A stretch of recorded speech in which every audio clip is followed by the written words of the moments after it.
వినాల్సిందంతా విన్నావు కాబట్టి ఇంక చెప్పాల్సిందే ఉందిలే. ఆ మినిస్టర్ గారికి నువ్వెందుకో తెగ నచ్చేసావమ్మీ.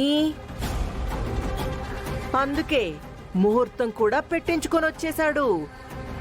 వచ్చే శుక్రవారమే పెళ్లి. తల వంచుకొని తాళి కట్టించుకున్నావే అనుకో, మినిస్టర్ గారి భార్య అంటూ గొప్పగా బతికేస్తావు. నువ్వు కాదని అడ్డం తిరిగితే నీ జీవితం అన్యాయం అయిపోతుంది. ఎందుకు పెద్దమ్మా నేనంటే అంత చిన్న చూపు? ఆ ముసలాయనకి నాకు పెళ్లి అంటున్నావు. నా స్థానంలో మ్యాగీ ఉంటే నీ పెళ్లి చేస్తావా?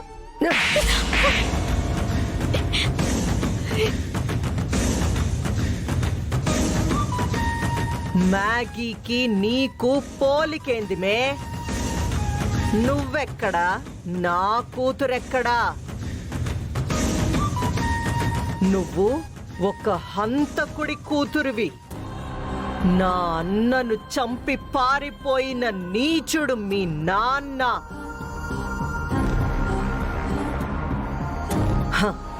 హంతకుడి కూతురికి ముసలోడు రావడమే ఎక్కువ. నేను చెప్పినట్టు నీకు ఈ పెళ్లి చేసుకోవడం తప్ప వేరే దారే లేదుమే. ఈ పెళ్లితో నీ జీవితమే కాదు, మీ అమ్మ జీవితం కూడా సెట్ అయిపోతుంది. నా ఇంట్లో కాకుండా మీ ఇంట్లో మీరు దర్జాగా బతకచ్చు. వద్దు పెద్దమ్మా, నేను ఇతన్ని పెళ్లి చేసుకోను. నా జీవితం నాశనం చేయద్దు పెద్దమ్మా. ఇంత మంచి సంబంధం దొరికితే ఇట్టా మాట్లాడతావేంది? అతన్ని చూస్తేనే భయం వేస్తుంది. అతన్ని ఎలా పెళ్లి చేసుకోమంటావు? నాకంటే అతను వయసులో చాలా పెద్దవాడు. అతనితో నా పెళ్లి చేయాలనుకోవటం న్యాయం కాదు. న్యాయం చేస్తుంటే నీకు అన్యాయంలా అనిపిస్తుంది. నీకెలాగూ మంచి సంబంధాలు రావు. నీ గత చరిత్ర అట్టాంటిది కదా. అందుకే ఈ పెళ్లి చేసుకుంటే మీ అమ్మకి రావాల్సిన ఆస్తి రాసిచ్చేస్తా. అప్పుడు మీ అమ్మ నాలాగే దర్జాగా బతుకుతుంది.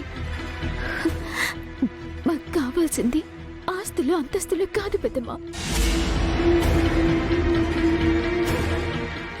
పోనీ మీ నాన్న కావాలా? ఎక్కడున్నాడో ఏమైపోయాడో ఇప్పటి వరకు ఎవ్వరికీ తెలీదు. కానీ నాకు తెలుసు.